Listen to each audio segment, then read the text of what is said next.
श्री पुरुषोत्तम मास महत्यम दूसरा अध्याय। सूत जी कहने लगे, हे ऋषियों, श्री सुखदेव जी को राजा परीक्षित को श्रीमद् भागवत की कथा सुनाते हुए देखकर आया हूँ। ऋषि कहने लगे, हे सूत जी, जो कुछ आपने व्यास जी के मुख से सुना हो वही कथा सुनाइए। सूत जी बोले, हे ऋषियों, जैसा मुझ में ज्ञान है और मैंने व्यास जी के मुख से सुना है, मैं तुमसे कहता हूँ।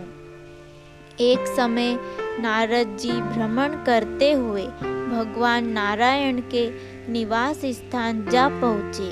वहाँ पर भगवान के चरणों में अलकनंदा बह रही थी। वहाँ पर ब्रह्मा में मन लगाए जितेंद्रिय निर्मल तेजोमय ऋषि को देखकर भगवान ने उनको नमस्कार किया। तब साष्टांग नमस्कार कर श्री विष्णु की स्तुति करते हुए नारद जी कहने लगे, हे देवादिदेव, संसार के स्वामी, हे दया सिंधु, आप सत्यव्रती है, सत्य के स्वरूप, सत्य से ही उत्पन्न हो, सत्य योनि हो, आपको नमस्कार है। हे भगवान, सब प्राणियों के हृदय विषयों के आसक्त हैं। स्त्री पुत्रादि के मोह में फंसे हुए ग्रस्त लोगों का हित करने वाला तथा मेरे लिए भी लाभदायक कुछ मुझे बतलाइए।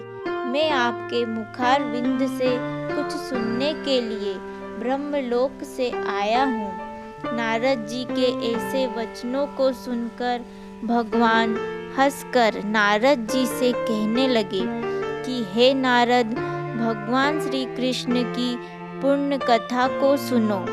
हे तात, जगत के विधाता और उसको एक पल मात्र में नाश करने वाले, उनके कर्मों को कहने वाला पृथ्वी में कौन समर्थ है। हे नारद, जो ऐसी सरयुक्त कथा तुम जो जानते हो, परंतु फिर भी मैं दरिद्रता को हरने वाला, यश और श्रेष्ठ पुत्रों को देने वाला, मोक्ष देने वाला तथा शीघ्र सेवन योग ऐसे अद्भुत पुरुषोत्तम मास महत्यम को मैं कहता हूँ।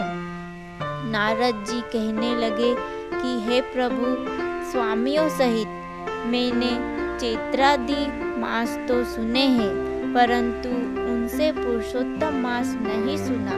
यह पुरुषोत्तम मास कौन सा मास है और यह कैसे हुआ? हे कृपा निधे, यह सब आप मुझसे कहिए। इस मास का स्वरूप और विधान मुझसे कहिए। क्या करना चाहिए, स्नान कैसे करें और दान क्या करें, और जप, पूजा तथा उपवास क्या साधन है।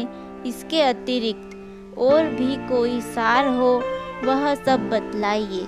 सूत जी कहने लगे, हे ऋषियों, नारद के ऐसे जनहितकारक वचनों को सुनकर भगवान चंद्रमा के समान शीतल और शांति देने वाले वचन बोले। दूसरा अध्याय समाप्त।